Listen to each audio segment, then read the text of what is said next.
Olá, turma! Dando continuidade à nossa revisão, a gente vai falar um pouquinho sobre a Reforma Protestante. Vocês lembram que nós trabalhamos que a Reforma Protestante foi um movimento que ocorreu no início do século XVI, onde várias pessoas vão começar a questionar algumas práticas cometidas pela Igreja Católica. E a partir dessas críticas, vai se iniciar um processo de reforma dentro dessas práticas e dar origem ao surgimento de várias igrejas, as igrejas protestantes. Por isso o nome Reforma Protestante. Foi um movimento de restauração, inicialmente religioso, mas que com o passar do tempo ele vai ganhar dimensões políticas, econômicas, sociais, porque a gente vai ver que as primeiras críticas e as mudanças que eles exigem são em relação à religiosidade, às práticas religiosas. Mas a gente vai ver que depois isso vai para o âmbito político, a gente vai ver, por exemplo, reis fundando igrejas com o objetivo de também ter mais poder, de controlar as riquezas que pertencem à Igreja Católica, porque não podemos esquecer que a Igreja Católica, durante a Idade Média, era a principal instituição do período, a mais importante, que comandava todos. E no início da Idade Moderna ainda tinha esse poder tão grande. Então, esse movimento vai retirar esse poder que a Igreja tinha, e isso vai acabar mexendo com toda a estrutura, não só religiosa, mas política, a economia também, e a sociedade, que antes guiada totalmente pelo que a Igreja Católica falava, e agora vai mudar aí. Esse movimento de reforma protestante foi a origem, é o que dá origem às igrejas históricas do protestantismo. 3 são as manifestações principais que nós estudamos: o luteranismo, o calvinismo e o anglicanismo. Então, quais foram as causas? Por que surgiu esse movimento reformista? As causas foram várias. Primeiro, a situação da Igreja Católica medieval, a insatisfação política e religiosa dos povos europeus, o nacionalismo que estava surgindo aí cada vez mais emergente, e a ansiedade e insegurança provocada pela espiritualidade vigente. Tudo isso causou esse movimento reformista. Agora, o que foi mesmo que dá assim o estopim, aquele fator que foi o que estava faltando para começar? Todas as causas já estavam, todo o contexto já estava preparado, mas faltava algo. O que vai ser esse estopim, esse algo que faltava? Vai ser uma figura muito conhecida que vocês assistiram, inclusive o filme, né? Que eu acredito que a partir do filme vocês conseguiram compreender todo esse processo mais claramente, que está ilustrado, que foi a experiência do Martinho Lutero. Martinho Lutero, ele vai vivenciar todo esse processo e ele vai questionar a partir do lugar que ele estava. Qual é o lugar que Martinho Lutero estava? Dentro da Igreja Católica. Ele era um monge, ele estava se preparando para ser padre. Então, ele era um conhecedor das práticas da Igreja Católica.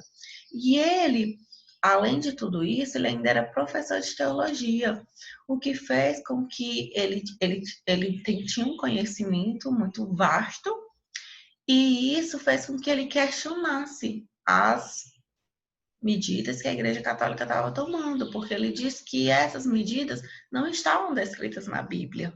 Então, ele começa esse processo de crítica muito grande, principalmente com a escritura que vocês viram de um livro, que são as 95 teses, que foram 95 críticas que ele faz à Igreja Católica. E uma das críticas também mais contundentes de Lutero foi a venda das indulgências. Lembram o que eram indulgências? Era muito comum a Igreja Católica vender um pedaço de papel que garantia a salvação, garantia a passagem da pessoa do inferno para o céu. até para os mortos. Então, isso era uma prática muito comum, as pessoas pagavam em dinheiro para ter digamos assim, esse benefício, né? E o Lutero, como conhecedor da Bíblia, de tudo, de todos os ensinamentos, ele começou a questionar, depois, claro, de muito tempo, ele começou a questionar tudo isso e escreveu esse livro. Então, Martinho Lutero, aqui um pouco da vida dele, ele era que ele torna-se professor, tudo isso, que ele vive nessa igreja de Wittenberg, certo? E que ele começa, então, esse processo. Ele faz 95 críticas, ele critica a venda de indulgência, ele critica a venda das relíquias sagradas, ele critica também o celibato clerical, que é a proibição que o padre tem de se relacionar. Ele critica também os sacramentos da igreja. Ele faz muitas críticas, são 95 críticas. E uma das defesas também do Lutero é a defesa da Bíblia na língua materna. Porque a Bíblia ela era toda escrita em latim, o que dificultava a compreensão. Somente algumas pessoas dentro da Igreja Católica conseguiam ler a Bíblia. A maioria das pessoas não liam. Elas simplesmente seguiam o que a igreja dizia. Então, o conhecimento é uma fonte de poder. Então, Lutero disse que as pessoas deveriam ter acesso a essa fonte de conhecimento que daria poder, que é a Bíblia, e a partir da leitura da Bíblia, eles iriam chegar às conclusões.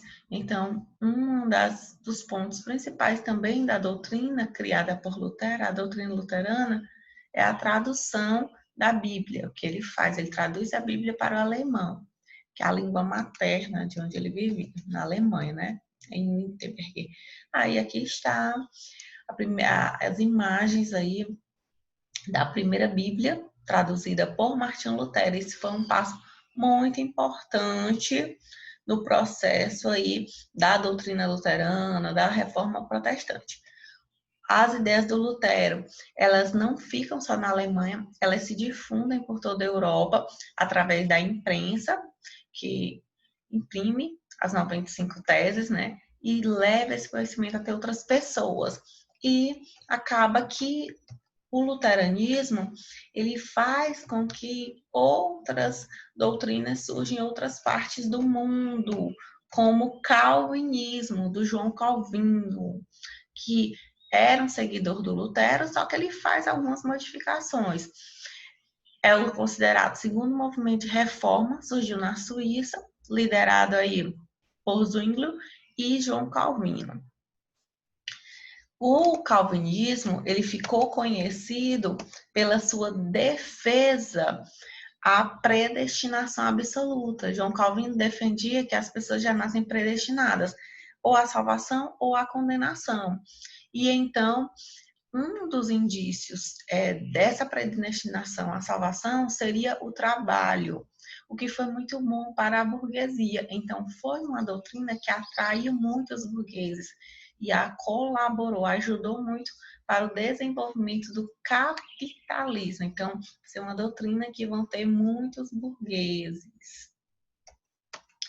Além do calvinismo, aí algumas informações que a gente já viu anteriormente, além do calvinismo, a gente vai ver que vai surgir uma outra doutrina muito importante também, que como as ideias do Lutero elas se espalharam, elas chegaram também à Inglaterra, que foi a doutrina anglicana. Essa doutrina, ela já se difere um pouco do luteranismo e do calvinismo, porque essa doutrina a gente vai ver que os interesses na criação dessa igreja, da igreja anglicana, foram interesses pessoais. O rei, esse que vocês estão vendo na imagem aí, Henrique VIII, ele era casado com a Catarina de Aragão, que não lhe dava filhos, não tinha lhe dado filhos homens. E vocês sabem, no processo de sucessão do trono, fica aí para o filho mais velho. Então, por medo da sucessão do trono, de não ficar para um dos seus filhos, já que ele só tinha filhas, ele então pede a anulação do seu casamento para se casar com outra esposa, que no caso era Ana Bolena. Só que a Igreja Católica ela não permite o divórcio. Até hoje ela não permite. Então, ele vai aproveitar esse movimento de contestação à Igreja Católica e funda uma igreja, a Igreja Anglicana, que na verdade vai ter os princípios católicos, mas tirando essa questão que vai permitir o divórcio. E além do mais, todos os bens que pertenciam à igreja agora pertenceriam ao rei, que era o chefe supremo dessa nova igreja. Então, foi por conta dos interesses pessoais dele e da anulação do casamento e dessa questão de ficar com os bens que pertenciam à Igreja Católica. E com esse documento do ato de supremacia, reconhece o rei como chefe supremo da Igreja da Inglaterra e transfere todos os bens para ele. A Igreja Católica perdeu muitos fiéis nesse processo, muitas pessoas passaram a ser da Igreja Luterana, da Igreja Calvinista e da Igreja Anglicana. E a Igreja Católica, temendo perder mais ainda fiéis, criou um movimento de reação a essas reformas, que foi a contra-reforma.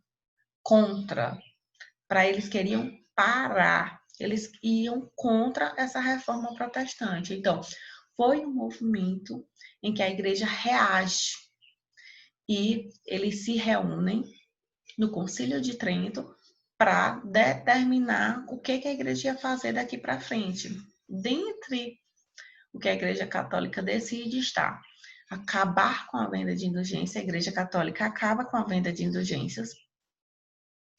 Outra medida também foi a reativação do Tribunal da Santa Inquisição, que era um tribunal que existia desde a Idade Média e que agora eles vão reativar, que é para julgar e condenar. Na verdade, todos eram condenados que iam para lá. Condenar todos aqueles contrários à Igreja Católica, que era para as pessoas pararem de questionar. E essa condenação levava à morte na fogueira, enforcamento. A fogueira era um dos mais comuns. Inclusive, muitos intelectuais foram levados à fogueira por conta do pelo Tribunal da Santa Inquisição, por conta de serem contrários aos pensamentos da Igreja Católica. E outra medida também foi a criação do Index, que era uma lista de livros proibidos de serem lidos. Entre os livros estavam, claro, as 95 teses do Martinho Lutero. Além de tudo isso, a Igreja Católica ainda criou a Companhia dos Jesuítas, que foi uma companhia de jesuítas para levar a fé cristã a lugares que foram conquistados pelos europeus nessa época, que foi a América, e transformar essas pessoas em cristãos. Assim, eles iriam recuperar ou tentar recuperar os números de fiéis que haviam perdido. Ok? Então, a gente aqui são as esposas do Henrique VIII. Então, com isso, a gente revisou um pouquinho aí sobre o movimento reformista e a contra-reforma também. Foi essa reação da Igreja Católica. Tá certo? Então, eu espero que tenha contribuído para ajudar nas respostas aí. E vocês releiam os módulos, façam resumos, certo? E um beijo em todos vocês.